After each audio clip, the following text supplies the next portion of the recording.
Alhamdulillah. Wassalatu wassalamu ala Rasulillah Muhammad ibn Abdillah wa ala alihi wa sahbihi wa man wala. Subhanaka la ilma lana illa ma 'allamtana innaka antal alimul hakim. Rabbi shrah li sadri wa yassir li amri wahlul 'uqdatan min lisani yafqahu qawli, amma ba'du. Alhamdulillah, sama-sama kita sayangi, kita muliakan sahibatul majlis Nurun Nizam. Nama majlisnya Teh Nur beserta segenap keluarganya. Kita doakan semoga selalu berada dalam rahmat ridha Allah SWT. Panjangkan umurnya, disehatkan badannya, dimudahkan urusannya, dikabulkan hajatnya, dicinta Allah dan Rasulnya, dibahagiakan hidup dunia akhiratnya. Para syarifah, para ustadzah, para pimpinan-pimpinan pondok pesantren, pimpinan-pimpinan majelis ta'lim, yang mudah-mudahan selalu berada dalam keberkahan, selalu diliputi rahmat ridha Allah SWT. Dan tentu saja semua yang hadir di tempat ini, baik yang datang dari dekat maupun yang datang dari jauh, baik yang datang barusan, yang datang dari subuh ataupun yang datang dari kemarin, baik ibu-ibu, kakak-kakak, adik-adik, anak-anak, yang semoga semuanya dan disyafaati Nabi besar Muhammad sallallahu alaihi wasallam insyaallah. Amin ya rabbal alamin. Dulu ada Raja Yaman, namanya Tabban As'ad.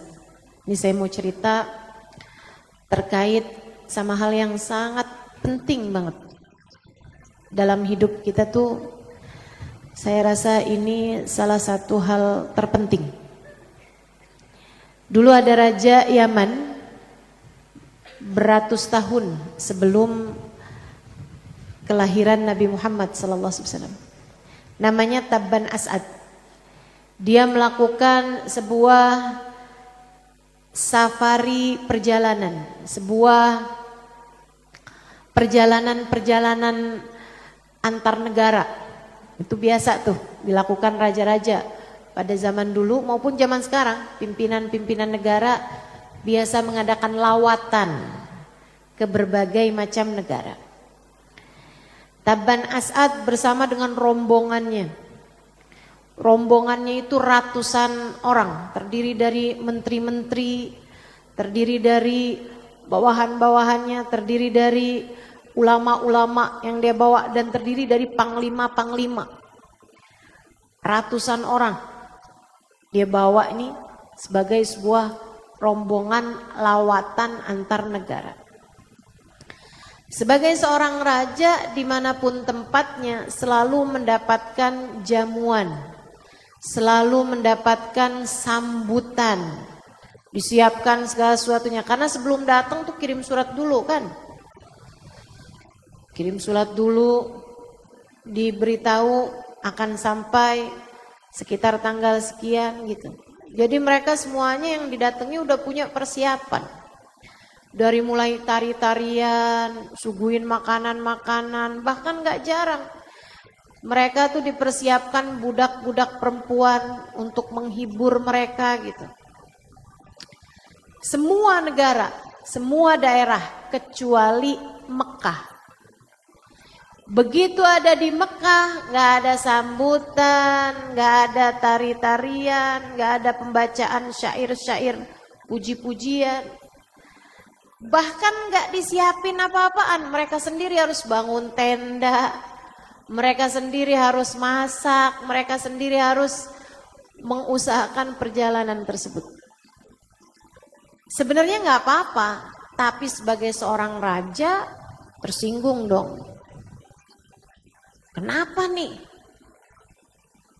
Daerah ini nih, negara ini nih kenapa tidak menyambut saya? Tidak memperlakukan saya dengan hormat.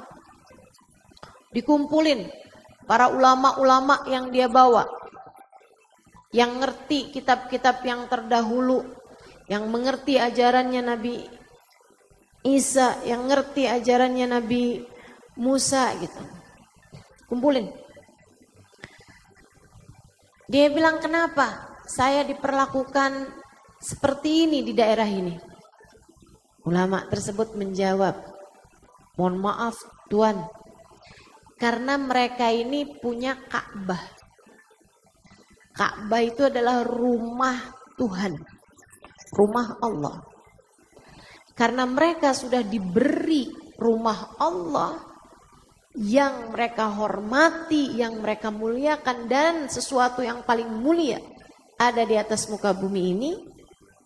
Masa itu, ya, hal termulia di atas muka bumi ini adalah Ka'bah.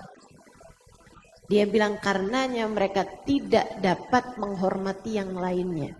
Mereka merasa tidak perlu menghormati siapapun dan apapun. Mereka udah punya yang paling mulianya. Rajanya marah, kemudian dalam hati berniat, akan saya hancurkan Ka'bah, batu demi batu. Akan saya ratakan Ka'bah serata tanah. Kalau gara-gara ini mereka nggak bisa hormatin saya akan hancurkan Ka'bah. Dalam hati. Sehingga sekalian, besok paginya dia bangun tidur sakit yang luar biasa. Gak bisa gerak dari atas tempat tidur, gak bisa ngapa-ngapain, sakit, terbujur kaku.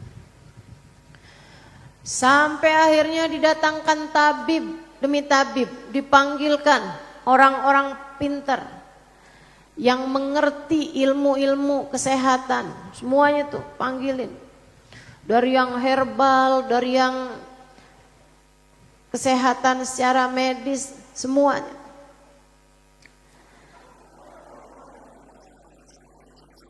Tapi tidak juga sembuh.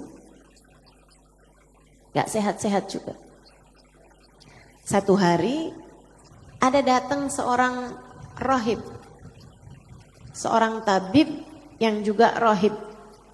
Pendeta Yahudi ya. Rohib. Dia bilang, saya akan berusaha untuk mengobati Tuan Raja, tapi punya syarat. Apa syaratnya? Ada 2. Dia bilang yang pertama, jangan ada orang lain di antara kita, saya berdua sama Tuan Raja aja. Syarat yang kedua, Tuan Raja harus jujur sama saya.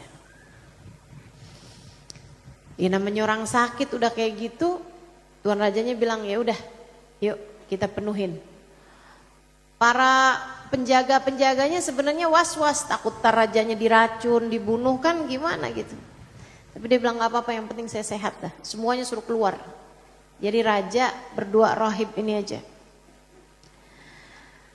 Tabibnya ini, rohibnya ini bilang, dia bilang Tuan Raja, sekarang saya mau Tuan Raja jujur. Adakah niat buruk yang Tuan Raja niatkan di dalam hati? Nih, hati-hati sama niat buruk. Kamu belum tentu dikasih sakit kayak Tuan Raja ini, belum tentu. Tapi takutnya dikasih hal-hal lain yang juga akan menyiksamu. Dunia bahkan akhirat.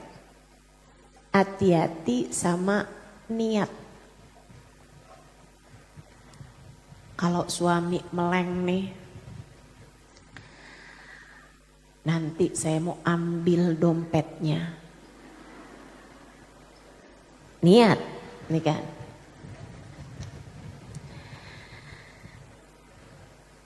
Niat jelek sama orang. Niat berbuat buruk. Kalau umur saya sampai tua, Udah 60-an tahun saya mau lepas jilbab. Orang yang ada tambah tua tambah solehah. Dia malah niatnya kayak begitu. Hati-hati sama niat buruk. Hati-hati sama niat buruk. Suami ketahuan selingkuh. Kalau gitu saya mau cari laki-laki lain yang lebih ganteng. Niat. Sesuatu kalau belum dikerjain kan namanya niat. Hati-hati meniat. Niat buruk tuh orang lain gak tahu, tapi Allah tahu. Dan Allah akan memberimu sesuai dengan niatanmu tersebut. Artinya dari sejak niat kamu sudah akan dibalas. Hati-hati sama niat buruk. Rajanya begitu diingetin kayak gitu, rajanya baik, orang baik, kecuali bahwa dia tersinggung. Begitu kan? Nah, orang baik pun juga bisa tersinggung. Jadi dia bilang, oh iya, saya ada niat buruk. Apa itu? Saya mau meratakan Ka'bah dengan tanah. Kenapa gitu Tuan Raja? Akhirnya kasih tahu tuh ceritanya. Kalau gitu Tuan Raja, saya nggak akan kasih obat apa-apa sama Tuan Raja. Cukup dengan Tuan Raja taubat dari niat buruk tersebut. Dengan mengatakan bahwa ya Allah saya cancel niat saya. Saya nggak jadi niat kayak gitu ya Allah. Akhirnya Tuan Raja pun malam hari itu mengganti niatnya. Saya nggak akan meratakan Ka'bah, tempatmu dengan tanah, rumahmu dengan tanah. Ampuni saya ya Allah. Ibu-ibu sekalian, beriman kepada Tuhan, Tuan Rajanya, beriman kepada Allah. Akhirnya besok paginya sembuh, seperti nggak pernah sakit apa-apa. Malah Raja pun berniat, saya akan memakaikan Ka'bah baju, kiswah. Kiswahnya Ka'bah. Kabarnya raja ini Tabban As'ad adalah orang pertama yang memakaikan bajunya Ka'bah. Pemberi tutup Ka'bah itu dia orang pertamanya. Namanya Raja Tabban As'ad. Pulang nih dari arah Mekah mau menuju kota Yaman, mau menuju negeri Yaman. Kemudian mampir di Yathrib. Itu memang arah perjalanannya tuh dari Mekah ke Yaman itu lewatin Madinah. Makanya hawanya Madinah itu deket sama hawanya Hadramaut. Nah itu begitu masuk tuh dari Madinah itu nggak jauh kemudian Hadramaut. Hawanya itu nggak beda karena memang nggak terlampau jauh. Hadramaut itu Yaman tempat kami dulu sekolah. Tempat saya sekolah. Kami siapa? Oke lah. Ya, tempat saya sekolah ya. Yang di sini ada yang kelulusan Yaman? Anak-anaknya insya Allah. Cucu-cucunya insya Allah. Biar ada yang jadi murid-muridnya Habib Umar bin Hafiz. Biar ada yang jadi murid-muridnya Hubabah Nur insya Allah. Amin. Sehingga sekalian, akhirnya nyampe di Yathrib. Disambut, dimuliakan, seperti mana di daerah-daerah yang lain. Pulang, besoknya nih mau pulang. Tuan Rajanya kan pengumuman tuh, besok kita mau berangkat pulang ya. Jadi disiap-siap dari malam ini. Ada beberapa ulama datang menemui beliau. Dia bilang, Tuan Raja, maafkan kami, saya dengan beberapa orang di antara para ulama-ulamamu ini nggak mau ikutan pulang. Besok nih kami nggak mau ikutan pulang. Oh, hanya cinta kan, jatuh cinta nggak tahu. Kenapa nih nggak mau pulang? Apa kamu mau buka usaha di tempat ini mungkin? Kamu lihat nih kayaknya tempat strategis untuk buka usaha. Apa? Kalau alasan kalian itu tidak dapat saya terima, saya akan paksa kalian untuk ikut pulang kembali bersama dengan saya ke Yaman. Kota Yathrib akan menjadi tempat hijrahnya Nabi akhiruz zaman. Ini masih, nabinya masih kurang 200-300 tahun dari lahir. Itu ulama-ulama pada masa tersebut sudah tahu bahwa Yathrib ini Tuan Raja akan jadi tempat hijrahnya Nabi akhiruz zaman. Kami berharap kami menikah, punya anak, punya cucu, cicit. Sampai kalau nabinya hadir, nabinya hijrah ke tempat ini, cucu-cucu kamilah yang akan menyambut kehadirannya. Tuan Rajanya bilang, masuk di akal, dapat saya terima. Baik kalau gitu, kalian berapa orang ini aku izinkan untuk tinggal. Besok paginya Tuan Raja kasih sisa uang, kasihin. Kemudian dia titip surat. Dia bilang tolong sampaikan surat ini untuk Nabi akhiruz zaman. Nabinya belum ada, tapi nangan turun-temurun kasihin. Sampai nabinya beneran ada, kasihin. Tulislah suratnya, kasihin kepada pimpinan ulama tadi nih, yang tadi malam laporan itu. Pulang Tuan Rajanya. Beratus tahun kemudian. 300-an tahun kemudian. Kita tahu bagaimana kejadiannya. Nabi Muhammad sallallahu alaihi wasallam. Seriku sekalian yang saya muliakan. Karenanya kenapa Madinah itu, karenanya saya sering sampaikan, buat cinta tuh nggak perlu jumpa. Cinta sama seseorang enggak. Itu yang kita pelajari.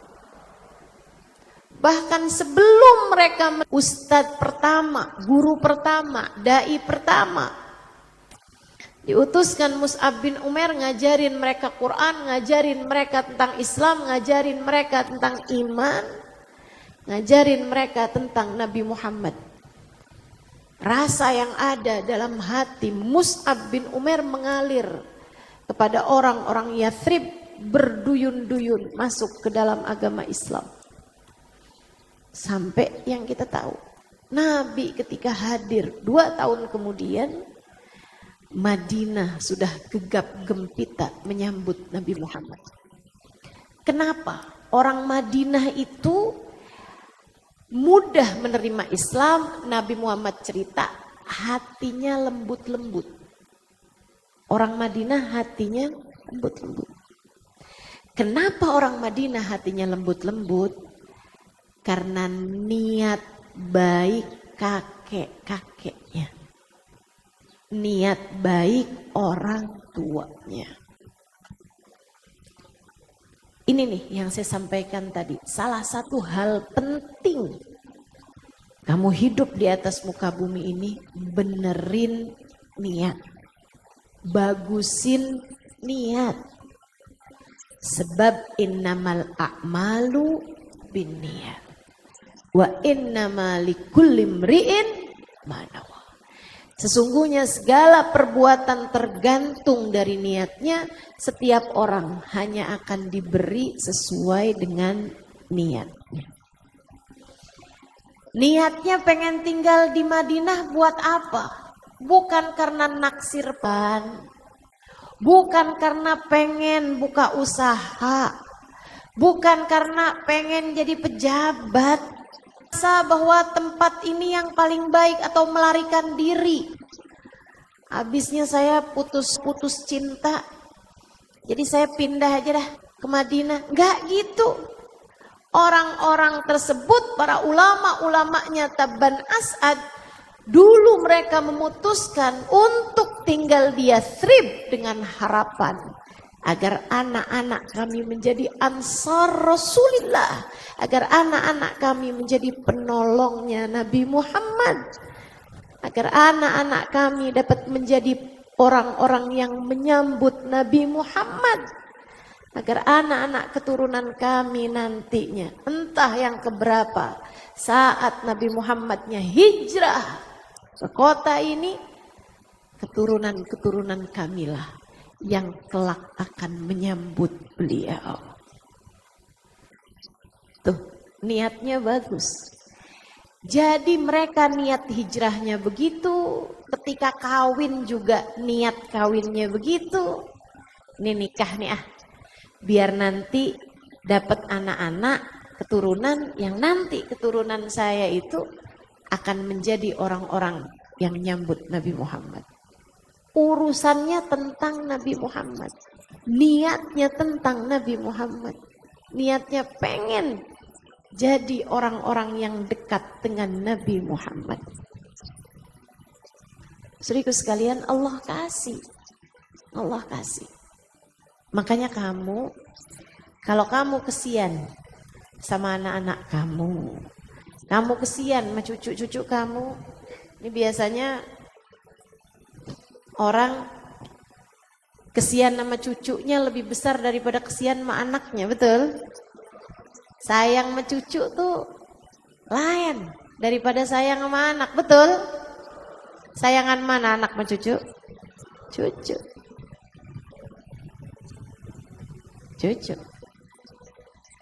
Sehingga sekalian saya mulakan, kalau kamu sayang sama anak, sayang sama cucu, nih saya kasih tahu.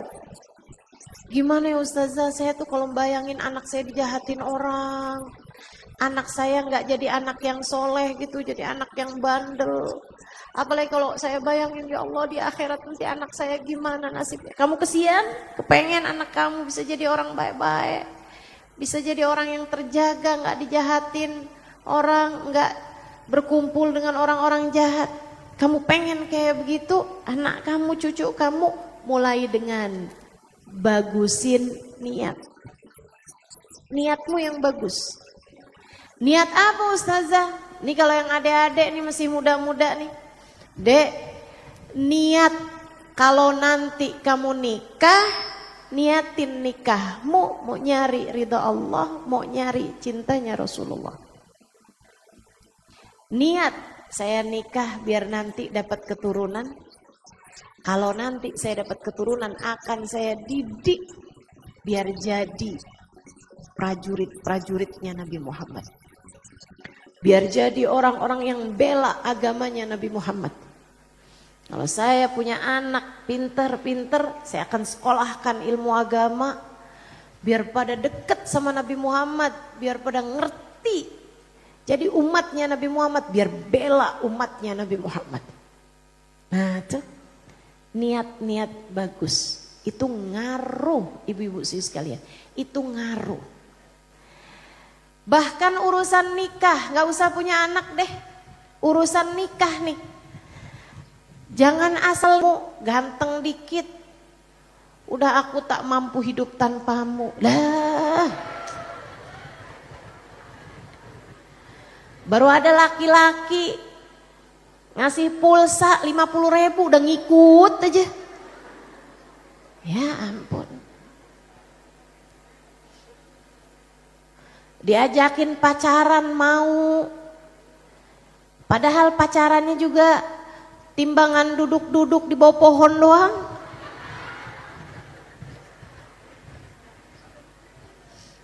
Sekalinya diajak makan, perginya juga ke pecel lele.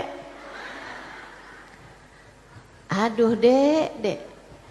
Saya nggak lagi ngecil-ngecilin urusan pecel lele ya. Saya sedang membuat kamu berpikir, masa gara-gara urusan pecel lele kamu jadi ngerjain dosa?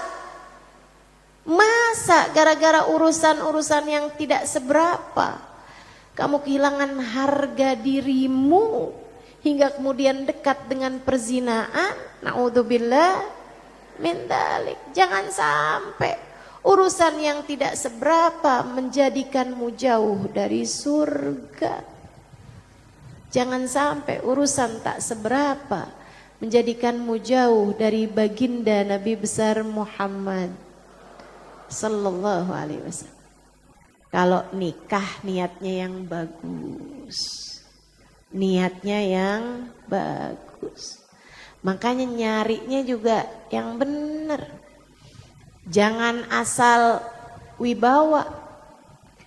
Wibawa mobil. Wibawa kartu kredit. Jangan. Jangan asal begitu. Tapi kita lihat bagaimana urusan dia sama Allah. Bagaimana agamanya. Ustazah, kalau kita nggak tahu gimana agamanya, kelihatannya sih kayaknya soleh, tapi kan kayaknya ya. Apa nih yang harus dilakukan? Istikharah, mohon petunjuk dari Allah. Kalau udah ketahuan kata Allah bagus, bismillah, segerakan. Nggak usah pakai pacar-pacaran. Miliki harga diri. Kalau ada laki-laki yang berusaha untuk mendekatimu, mengajakmu untuk berpacaran, kasih nomor telepon bapakmu. Minta dia buat melamarmu. Sesudah kamu istikharah kan, hasilnya bagus, bismillah. Niat mesti yang bagus. Ngapain kamu nikah? Sebab nikah adalah setengah agama. Allah memerintahkan saya untuk melakukannya. Ngapain kamu nikah? Sebab nikah adalah sunnahnya Nabi Muhammad. Kata Allah, "Qul in kuntum tuhibbunallaha fattabi'uni yuhibbukumullah wa yaghfir lakum dzunubakum." Sampaikan kepada umatmu, jika mereka mengaku mencintai Allah, ikutilah jalanku, jalannya Nabi Muhammad.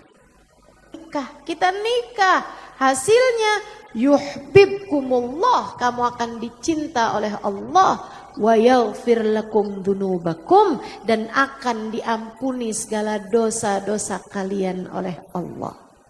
Enak. Makanya mesti benerin niat. Orang tuh kalau nikah karena Allah, cintanya nggak akan tertolak. Cintanya nggak akan bertepuk sebelah tangan. Ada yang dicinta oleh suaminya, ada yang dicinta langsung oleh Allah Subhanahu wa taala dan Rasulnya. Hingga hatinya tak lagi peduli apakah suaminya cinta padanya atau tidak. Hingga hatinya yang ada adalah memberi. Terus memberi. Tanpa memandang bagaimana perlakuan suaminya kepada dirinya. Enak. Orang kalau niatnya benar dalam berbagai macam hal, nggak bakal sia-sia. Nggak usah yang besar-besar deh, urusan nikah, urusan punya anak. Itu emang perlu banget buat benerin niat, bagusin niat.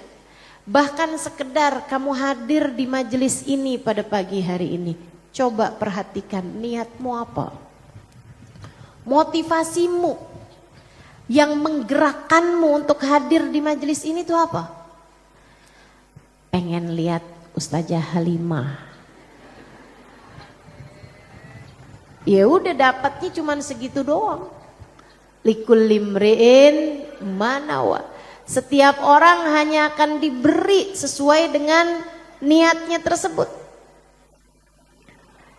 Tapi kalau niatnya hal-hal yang besar-besar, niatnya kepengen biar dapat ridhonya Allah. Niatnya kepengen dapat ampunan Allah. Niatnya kepengen denger banyak hal tentang Nabi Muhammad. Niatnya pengen belajar cinta. Niatnya pengen kumpul sama pecinta-pecinta Nabi Muhammad.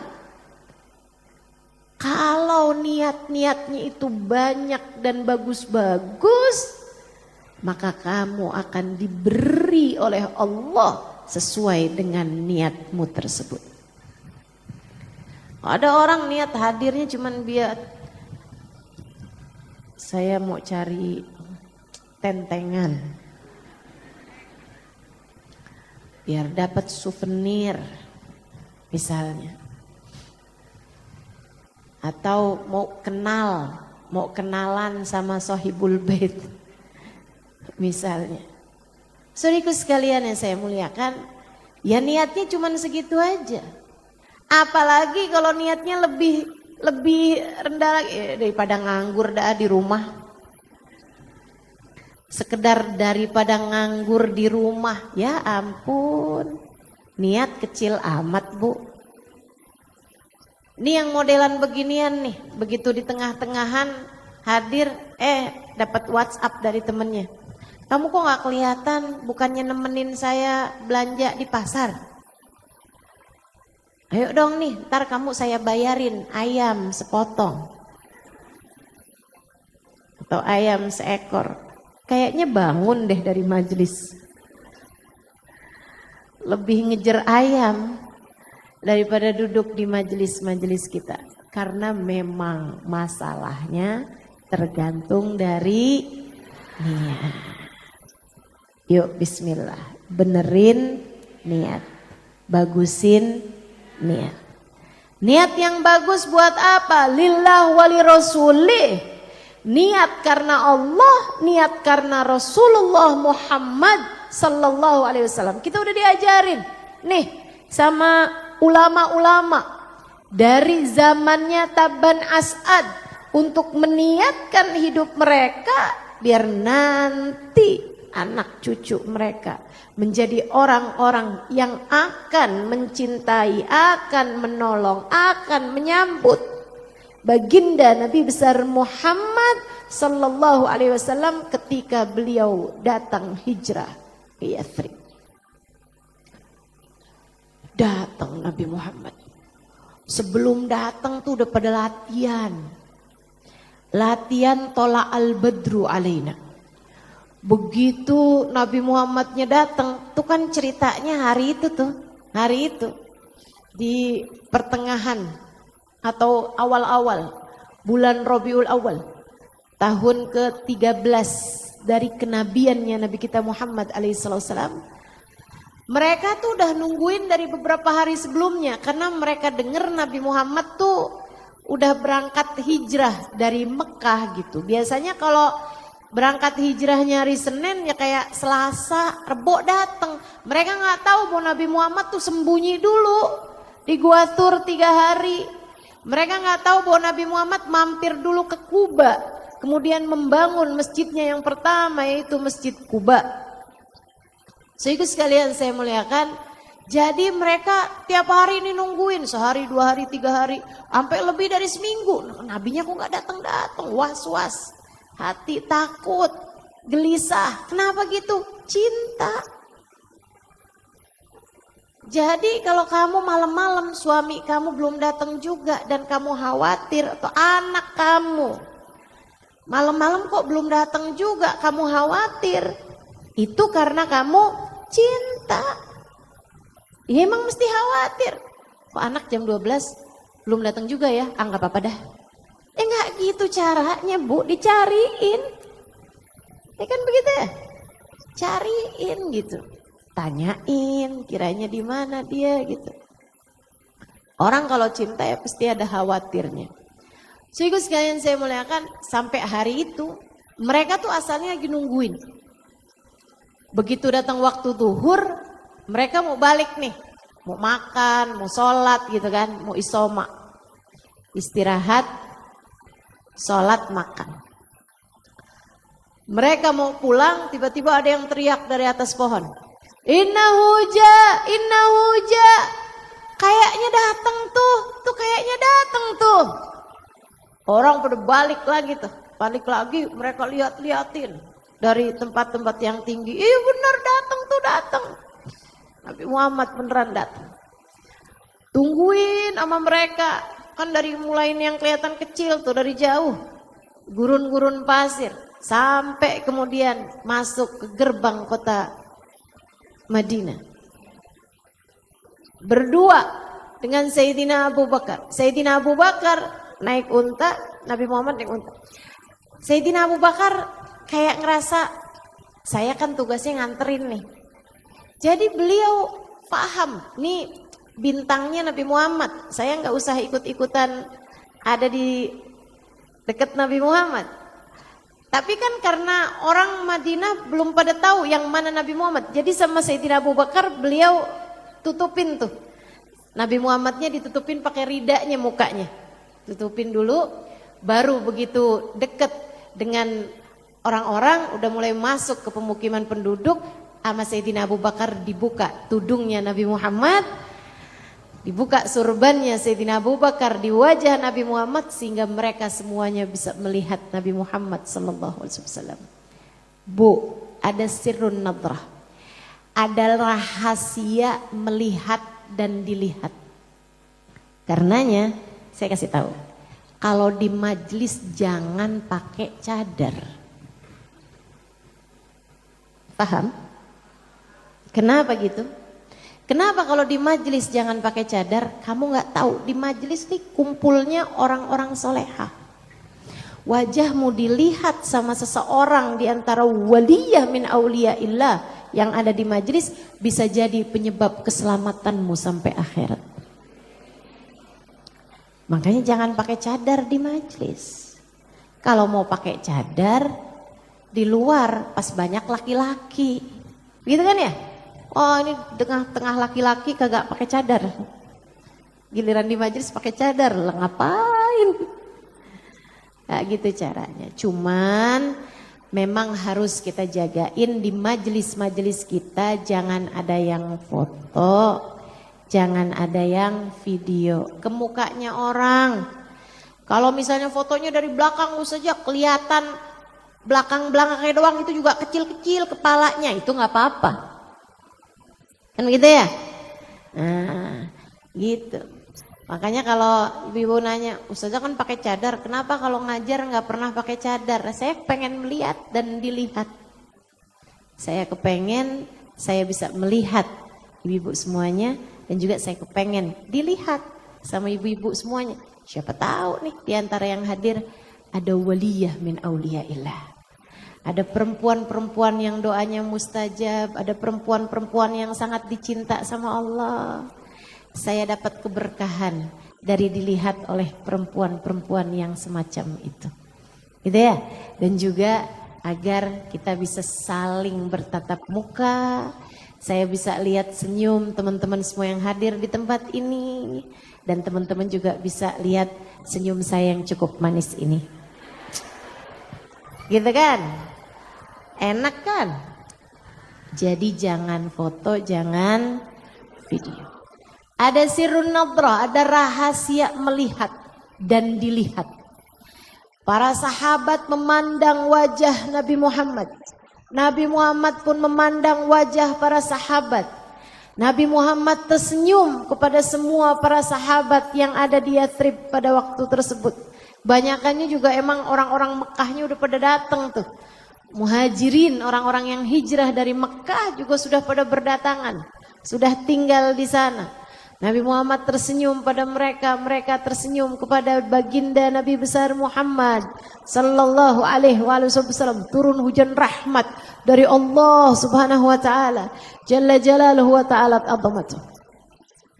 Habisnya Nabi Muhammad lewatin nih, mereka bergemuruh mengumandangkan ucapan selamat datang. Tala'al badru alaina min thaniyatil wada wajaba syukru alaina mada'a lillahi da ayyuhal mab'uthu fina ji'ta bil amril muta' ji'ta syarraftal madinah marhaban ya khairada.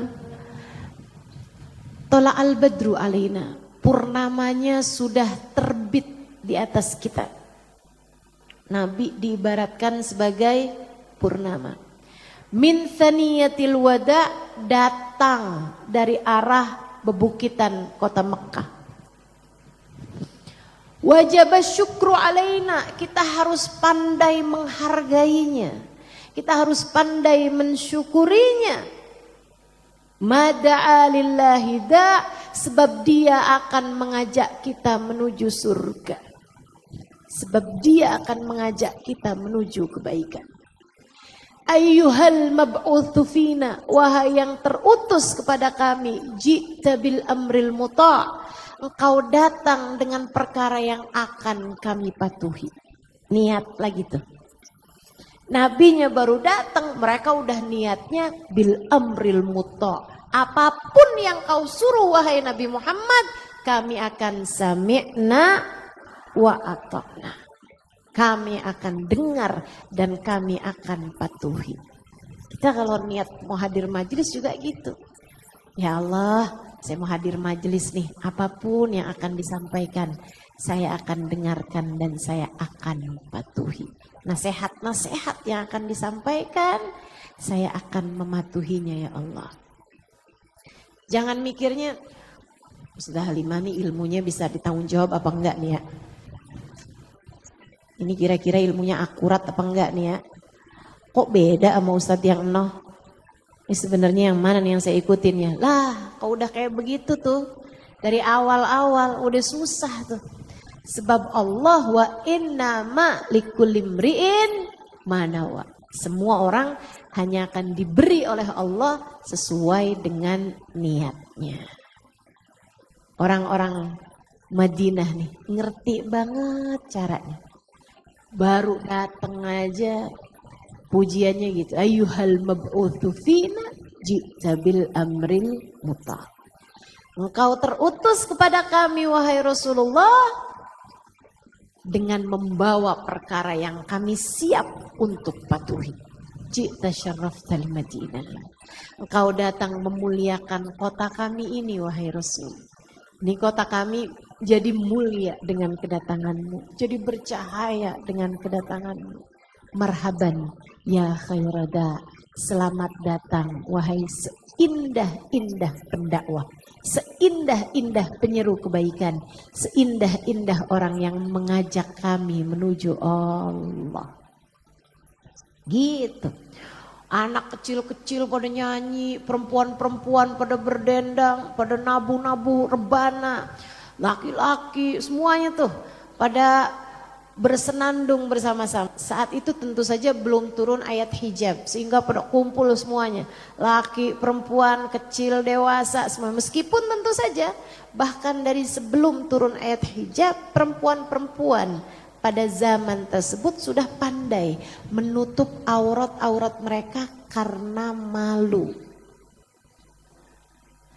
Biar kata nggak berpendidikan, nggak beriman, orang tuh kalau punya rasa malu pasti akan berpikir untuk menutup anggota tubuhnya. Bukan begitu? Walaupun nggak beriman bu, emang enak telanjang? Emang nggak malu telanjang? Emang gak malu kelihatan pahanya, kelihatan dadanya? Ya malu. Mudah-mudahan Allah jaga diri-diri kita, kehormatan kita, kemuliaan kita. Insya Allah. Ini perhatian nih buat ibu-ibu yang kalau beli ke tukang sayur, belanja ke tukang sayur, kerudungannya gak tahu kemana tuh. Pada ketinggalan. Apalagi kalau beli bakso depan rumah. Tanyain bu, kayak perasaan kemarin pengajian pakai kerudung dah. Sekarang kok nggak pakai kerudung? Iya buru-buru, ntar tukang sayurnya keburu jalan. Ntar tukang baksonya pergi kalau saya cari kerudungan dulu ya. Nggak gitu ya bu ya. Mudah-mudahan Allah jaga aurat-aurat kita. Insya Allah. Ibu-ibu sekalian yang saya muliakan, Nabi kan waktu awal datang ke Madinah belum punya rumah. Nabi bukan orang yang belum datang bangunin buat saya rumah di sana, enggak gitu. Nabi nyampe dulu baru deh tuh pikir buat bangun rumah. Bangun rumah kan juga enggak sebentar, dan malahan Bu, Nabi Muhammad itu sebelum ngebangun rumah bangun masjid duluan. Makanya masjidnya Nabi itu selesai duluan daripada rumahnya Nabi Muhammad. Rumahnya Nabi Muhammad itu baru selesai 6 bulan sesudah Nabi Muhammad datang ke Madinah. Nah, tinggalnya Nabi Muhammad di mana? Ini dia nih. Sahabat Ansor, orang-orang Yathrib udah tahu semuanya, paham. Nabi kan belum punya rumah. Siapa tahu aja Nabi maunya tinggal di rumah saya, siapa tahu. Maka mereka pun ngelabur rumahnya, mereka pun rapi-rapiin rumahnya, ngecat rumahnya, mereka bagus-bagusin rumahnya. Ini kan nanti kalau Nabi ke rumah saya nih, ini kan rumah saya gede nih kan, saya mau tempatin Nabi Muhammad di sini nih, di kamar saya nih, yang ini nih, nanti biar sayanya yang pindah ke belakang aja. Semua orang-orang itu pada punya persiapan, barangkali Nabi Muhammad di rumah saya, barangkali Nabi Muhammad di rumah saya. Mereka pun sudah merapi-rapikan rumah-rumah mereka. Jadi begitu Nabi Muhammad mulai lewatin rumahnya orang-orang, semuanya pada gini, ya Rasulullah hadza baituna, inzil indana ya Rasulullah. Rasul, ini rumah saya loh Rasul, rumah kami nih, rumah keluarga kami. Rasulullah silahkan, kau kan belum ada rumah, tinggallah dulu di rumah kami ya Rasulullah. Selamat datang wahai Rasulullah. Nabi gak enak juga dipersilahkan kayak gitu kan. Nabi senyum aja. Tapi Nabi itu adalah seseorang yang tidak pernah memutuskan apapun, melainkan dengan istikharah, petunjuk dari Allah Subhanahu wa taala. Alladzi la yantiqu anil hawa in huwa illa wahyun yuha. Tidak pernah berkata apapun melainkan wahyu dari Allah Subhanahu wa taala. Allahnya enggak nyuruh ke rumah situ. Akhirnya Nabi Muhammad bilang, katanya Nabi Muhammad gini nih, khallu sabilaha fa innaha ma'murah. Biarkan jalan unta saya, dia akan berhenti di tempat yang diperintahkan oleh Allah. Saya ketika dengar kata-kata ini, saya merinding luar biasa. Saya sambil mikir, ya Allah, bahkan sang unta mendapatkan wahyu langsung dari Allah. Masalahnya bukan unta sembarang unta. Ia adalah untanya Nabi Muhammad.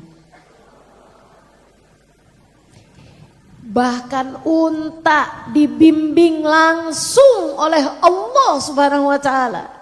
Ia akan bergerak dan berhenti sesuai dengan perintah Allah Subhanahu wa taala secara langsung untuk memberhentikan kekasihnya Muhammad sallallahu alaihi wasallam. Sebaik-baik unta, seindah-indah unta, seberuntung-beruntung unta. Dan kamu, saya, kita semua bisa jadi seberuntung-beruntung umat, seberuntung-beruntung perempuan jika kita bisa dekat dengan Nabi Muhammad. Allah akan membimbingmu. Unta tuh jadi kayak begitu ketika dekat dengan Nabi Muhammad. Saat sang unta, Nabi Muhammad asnya, saat sang unta membawa manusia indah, baginda Nabi besar Muhammad, maka Allah langsung membimbing unta tersebut. Kamu, jika di dalam hatimu ada Nabi Muhammad, Allah akan senantiasa membimbing dirimu itu. Kamu jadi enggak bingung-bingung lagi, tahu kapan mesti berhenti, tahu kapan mesti bergerak. Kamu kalau dibimbing langsung sama Allah, tahu kapan harus bicara, kapan harus diam. Kamu ngerti Kamu mesti ngomong kayak gimana sama anak kamu mesti jawab apa sama suami kamu mesti ngomong gimana sama mertua, sama ipar, sama kakak, sama adik, sama saudara. Kamu bisa paham. Kenapa? Kamu dibimbing langsung oleh Allah. Caranya gimana? Yang dekat sama Nabi Muhammad. Taruh Nabi Muhammad dalam bagian dirimu itu. Seperti mana unta membawa Nabi Muhammad sallallahu alaihi wasallam. Bawalah Nabi Muhammad di dalam hatimu, Bu. Bawalah Nabi Muhammad di dalam hatimu, Dek. Bawalah Nabi Muhammad di dalam hatimu, Nak. Kamu akan menjadi anak yang berbakti kepada orang tua. Kamu akan jauh dari segala dosa-dosa. Kamu akan menjadi seorang istri yang soleha. Kamu akan menjadi ibu yang pandai mendidik anak-anakmu. Jika di dalam hatimu kamu bawa Nabi Muhammad. Belajarlah dari untanya Nabi Muhammad. Khallu sabilaha fa innaha ma'mura. Biarkan jalan unta saya. Dia tahu di mana dia harus berhenti.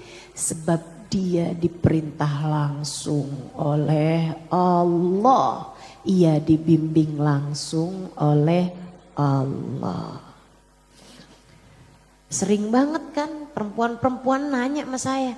Gimana dong saya ustazah ngadepin suami saya? Banyak. Gimana ustazah saya ngadepin saudara saya nih, megelin. Gimana ustazah caranya ngadepin tetangga modelannya begini. Sering banget tuh pertanyaan-pertanyaan macam itu. Kamu kalau pengen tahu gampang. Kalau kamu dibimbing langsung sama Allah, semuanya akan jadi mudah. Kamu jadi ngerti apa yang harus kamu lakukan. Gimana caranya biar kamu dibimbing langsung sama Allah? Dekatilah Nabi Muhammad. Dapatilah Nabi Muhammad. Habis kamu deketin, ketemu nih, dapat Nabi Muhammadnya. Kamu ambil Nabi Muhammad, taruh dalam hati kamu, tutup pintunya, kunci, gembok kalau perlu. Jangan biarkan Nabi Muhammad, jangan biarkan cinta kepada Nabi Muhammad keluar dari hatimu karena apapun dan siapapun. Orang kalau ada Nabi Muhammad di dalam hatinya, dia akan tahu apa yang harus dia lakukan. Sebab dia selalu berada dalam bimbingan Allah. Khallu sabilaha fa innaha ma'murah. Habis Nabi ngomong kayak begitu, udah tuh nggak ada lagi yang nawarin, cuman deg-degan. Kalau Nabi Muhammad lagi lewat nih, untanya lagi lewat, wah semua mata nih ngeliatin rumahnya yang lagi dilewatin, ngeliatin sohibul baitnya nih, sohibul baitnya dia ngeliatin Nabi Muhammad sambil harap-harap cemas. Berhenti, mudah-mudahan berhenti, rumah saya nih berhenti, ya Allah berhenti, berhenti, berhenti. Ternyata jalan, ya sebelahnya lagi, rumah saya nih, kata tetangganya, berhenti nih. Kayaknya si Nabi Muhammad berhenti, rumah saya gede, rumah saya bagus, rumah saya udah bisa ganti-ganti barang-barangnya, rumah saya, istri saya cantik. Nabi berhenti di depan rumah saya, Nabi berhenti di depan rumah saya. Subhanallah, Nabi jalan aja, ya sebelahnya lagi terus begitu. Sampai lewatin satu rumah.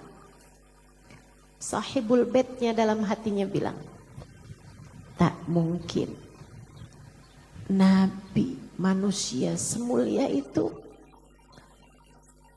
tinggal di dalam rumahku. Rumah dari seseorang yang sangat sederhana ini. Siapalah saya sampai Nabi Muhammad berkenan di tempat saya. Gak mungkin Nabi Muhammad berkenan untuk ada dalam rumah saya. Saya dengan segala kekurangan saya dengan segala aib-aib diri saya dan keluarga saya yang sangat sederhana. Tak mungkin rasanya, bahkan sekedar berharap saya tidak berani membayangkannya. Tiba-tiba Nabi Muhammadnya berhenti. Dia bengong. Hah? Nabi Muhammad berhenti? Rumah saya kan? Loh, Nabi Muhammadnya berhenti. Dia panik. Dia sampai langsung masuk ke dalam rumahnya. Ada istri dan anak-anak yang kecil-kecil. Lagi ngeliat juga Nabi Muhammad dari jendela rumah mereka. Dia bilang, Nabi Muhammad di rumah kita loh. Nabi Muhammad di rumah kita. Ayo cepetan. Ini yang berantakan nih di bawah nih, kita naikin ke atas. Buruan. Anaknya masih kecil-kecil. Akhirnya buruan tuh. Pada rapi-rapi yang berantakan. Ini rumahnya siapa nih? Orangnya nggak ada. Orangnya lagi masuk dalam rumah tadi itu. Habis itu dia keluar. Abu Ayyub Al-Ansari. Orangnya keluar. Ya Rasulullah, tafadhal indana ya Rasulullah. Air mata ngalir terus. Rumah saya ini Rasul, rumah saya ini Rasul. Ini rumah saya ya Rasulullah, rumah saya ya Rasulullah. Silahkan wahai Rasulullah. Abu Ayyub bercerita, saya pun menggandeng tangan Nabi Muhammad sallallahu alaihi wasallam dan saya merasa menggandeng dunia dan seisinya. Saya rasanya merasa menggandeng dunia dengan seluruh isinya. Ketika saya menggandeng tangan Nabi besar Muhammad sallallahu alaihi wasallam. Subhanallah. Teman-teman saudaraku sekalian, Abu Ayyub mengajarkan kepada kita tawadhu. Tawadhulah kamu. Sebab Allah bukan peduli kepada betapa indah bangunan rumahmu. Allah nggak peduli betapa cantiknya dirimu, betapa sehatnya badanmu. Allah nggak peduli betapa pinternya kamu buat makanan misalnya gitu. Allah peduli kepada hati. Makanya nggak semua orang bisa cinta sama Nabi Muhammad. Kenapa? Itu pilihan yang Allah Subhanahu wa taala berikan. Seperti mana yang tadi saya sampaikan. Kamu kepengen dibimbing sama Allah, masukkan Nabi Muhammad dalam hati kamu. Bawa Nabi Muhammad kemanapun kamu pergi. Tapi berapa banyak di antara kita yang ada Nabi Muhammad di dalam hatinya?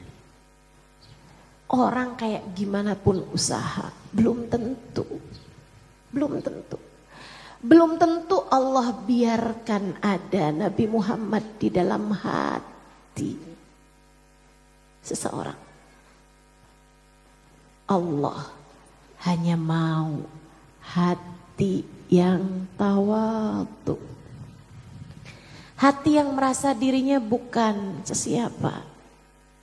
Hati yang andai Nabi Muhammad berkenan untuk saya cintai, andai Nabi Muhammad membalas cinta saya, bukan karena saya layak untuk itu, akan tetapi karena Nabi Muhammad yang memang sangat baik. Andai di akhirat nanti mata saya tak dapat berjumpa dengan Nabi Muhammad, pantas betapa banyak dosa telah dilakukan oleh mata saya.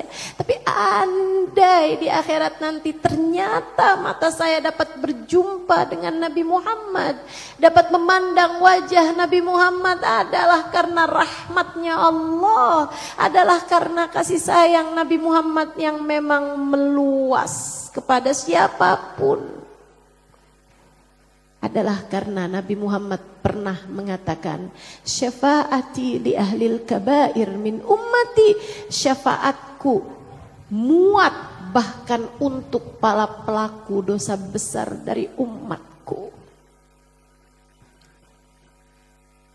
Orang-orang yang tawadu, yang merasa dirinya bukan sesiapa, mereka yang layak dipilih Allah untuk membawa Nabi Muhammad sallallahu alaihi wasallam di dalam hatinya. Yuk belajar lagi, belajar terus buat cinta sama Nabi Muhammad. Orang-orang Ansor itu pada cinta sama Nabi Muhammad. Tapi yang tawadu kayak Abu Ayyub, tuh Abu Ayyub punya ketawaduan yang luar biasa. So ikut sekalian, saya muliakan, kabarnya dulu Bukit Sinai, ya, Gunung Sinai, itu kan gunung yang Allah sebutkan dalam Al-Quran, yang jadi tempat bincang-bincangnya Allah dengan Nabi Musa. Allah ketika memutuskan akan ada gunung yang akan aku pilih untuk jadi tempat bincang-bincangku dengan Musa, hambaku, Nabi yang aku utuskan kepada Bani Israel. Gunung yang mana nih? Semua gunung mengajukan dirinya. Saya ya Allah, saya yang paling tinggi. Saya ya Allah, saya yang paling kuat. Ya Allah, di saya aja ya Allah. Kayaknya saya yang paling indah ya Allah. Pemandangannya paling cakep ya Allah, saya aja. Kecuali Bukit Sinai. Bukit Sinai ngerasanya kayaknya nggak pantas tempat saya. Siapalah saya. Jadi gunung juga nggak terlalu tinggi. Pemandangan juga nggak terlalu indah. Saya nggak pantas ya Allah. Nggak pantas. Kata Allah, kalau gitu Bukit Sinai, aku pilih jadi tempat bincang-bincangku dengan Nabi Musa. Allah suka sama hati yang tawadu. Hati yang tawadu. Mudah-mudahan Allah anugerahkan kepada kita hati yang tawadu. Insya Allah. Gimana sih Ustazah bedain antara tawadu meminder? Betul nggak? Udah ya? Tawadu meminder. Orang yang minder itu yang dilihat pandangan orang. Yang dia nilai pandangan orang. Tapi kalau orang tawadu yang dia nilai adalah pandangan Allah. Dia merasa dalam pandangan Allah dia bukanlah sesiapa. Gitu. Kalau dia yang dia lihat, yang dia pikirin adalah pandangan Allah, kemudian dia merendahkan hatinya, itu adalah tawadu. Merendahkan hati dalam pandangan Allah. Kalau merendahkan hati dalam pandangan manusia, ntar orang tahu kalau saya tuh sebenarnya nggak pinter. Disuruh baca Quran, gak mau belajar di musola barengan sama orang-orang. Saya kan tawadu, nanti saya ketahuan. Itu bukan tawadu, namanya minder ya. Kalau buat belajar Al-Quran ya gak perlu pakai minder. Teman-teman saya sekalian. Nah itu bedanya ntar di rumah Abu Ayyub. Berapa lama? 6 bulan. Itu Abu Ayyub punya banyak anak kecil-kecil. Kayak 6 beberapa orang gitu anaknya. Semuanya tuh masih kecil-kecil. Yang paling kecil itu masih merangkak, teman-teman saya sekalian. Abu Ayyub kan minta Nabi Muhammad buat naik ke atas. Rumahnya orang Arab itu atas bawah, tangganya itu di luar. Di luar buat masuk ke bagian atas.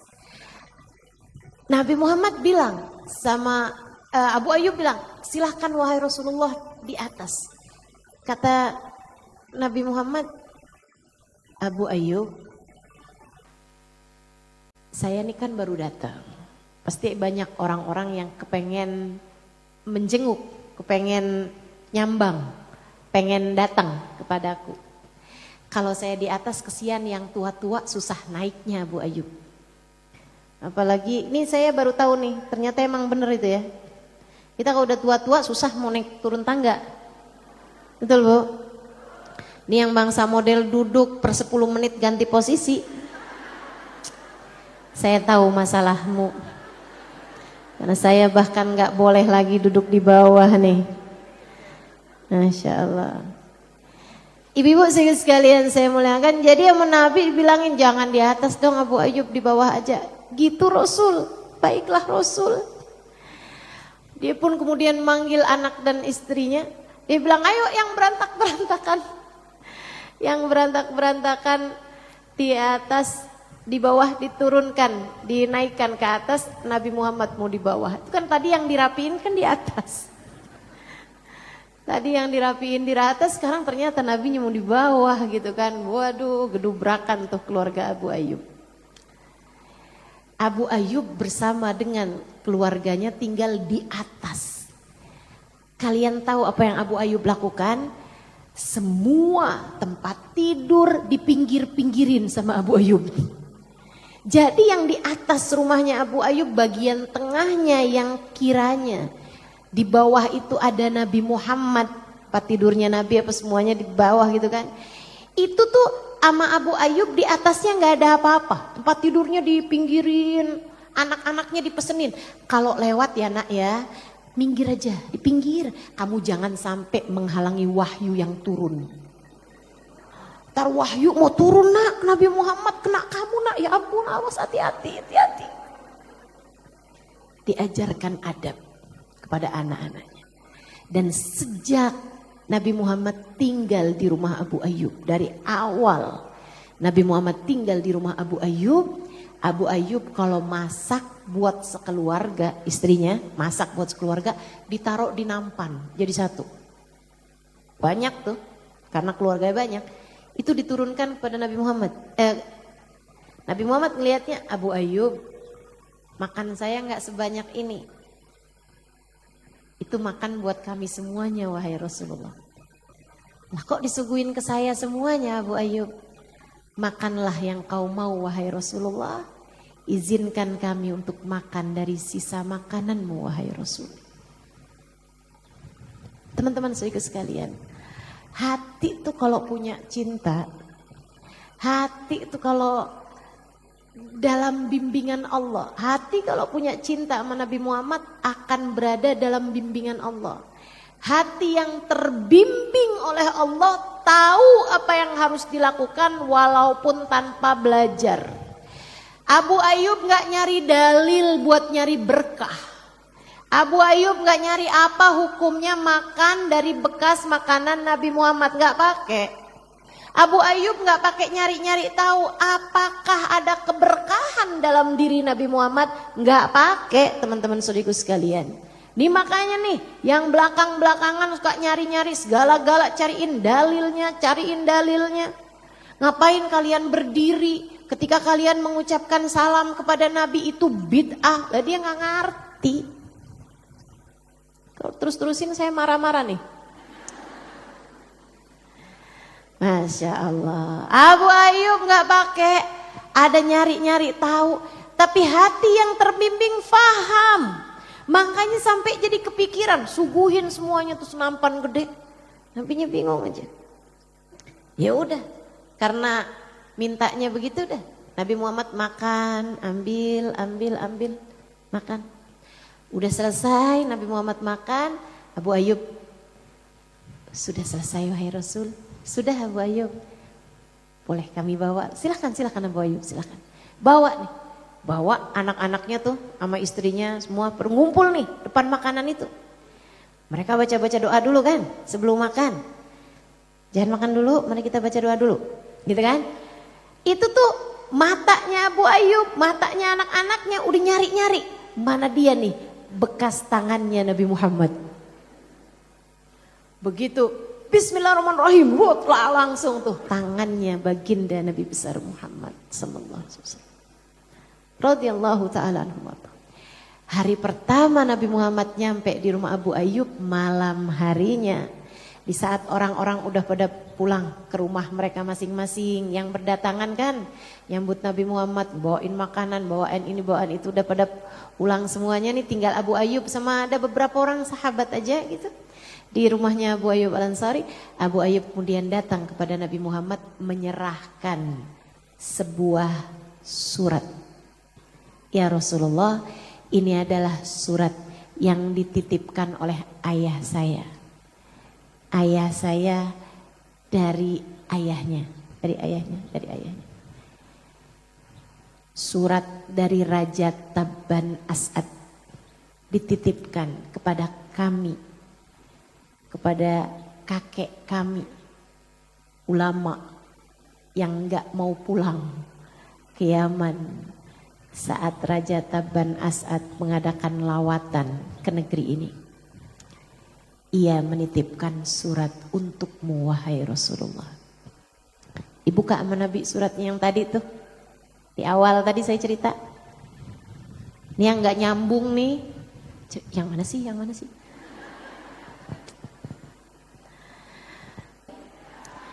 Dibuka sama Nabi Muhammad suratnya. Ternyata isi suratnya. Ila Nabi akhir zaman. Kepada Nabi akhir zaman dari Raja Yaman Tabban As'ad. Wahai Rasulullah.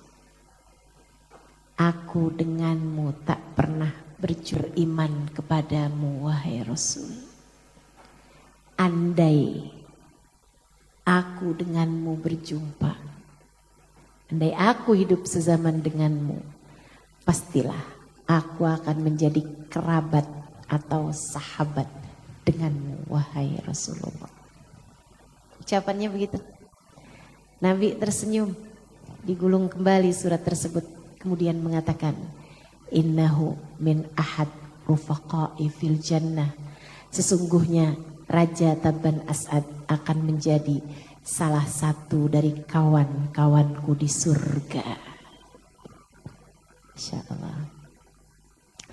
Ternyata untuk cinta tak perlu jumpa, tapi untuk jumpa kelak di surga dengan baginda Nabi besar Muhammad, seseorang harus memiliki cinta. Kayak kita nih, kita nggak punya kesempatan, kita nggak dikasih sama Allah perjumpaan dengan Nabi Muhammad. Kita bukan jadi salah satu dari yang menyambut Nabi Muhammad ketika berangkat hijrah. Kita nggak jadi untuk jumpa dengan Nabi Muhammad kelak di akhirat nanti. Karena meskipun kita hidup tidak sezaman dengan Nabi dan kita tidak dianugerahi Allah pemberian dapat berjumpa dengan Nabi Muhammad sallallahu alaihi wasallam, akan tetapi kita merasa bahwa hati kita punya sejumput cinta kepada Nabi Muhammad.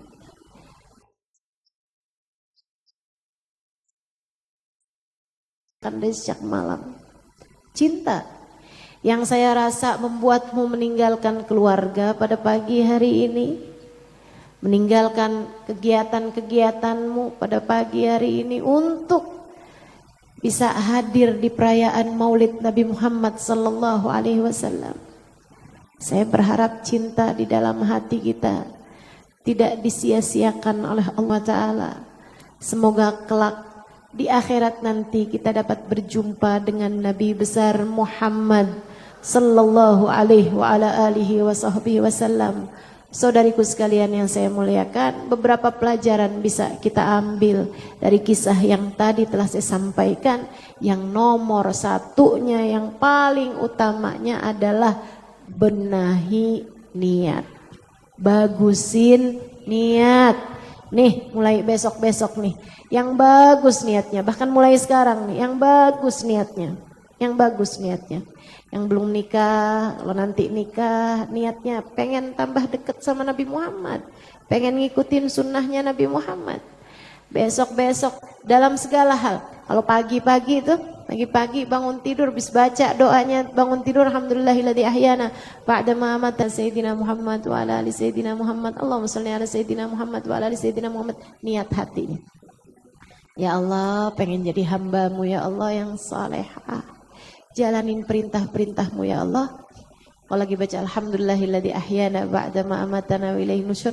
Ya Allah, bangun jadi hamba-Mu ya Allah, biar bisa jalanin tugas yang Kau berikan kepadaku dengan cara yang terbaik. Kalau lagi baca salawat Allahumma sholli ala sayyidina Muhammad wa ala ali sayyidina Muhammad, ya Allah, bangun jadi umat Nabi Muhammad ya Allah, bangun saya jadi umat Nabi Muhammad, tak tinggal sunnah-sunnahnya Nabi Muhammad ya Allah. Terus gitu tiap hari tuh dari mulai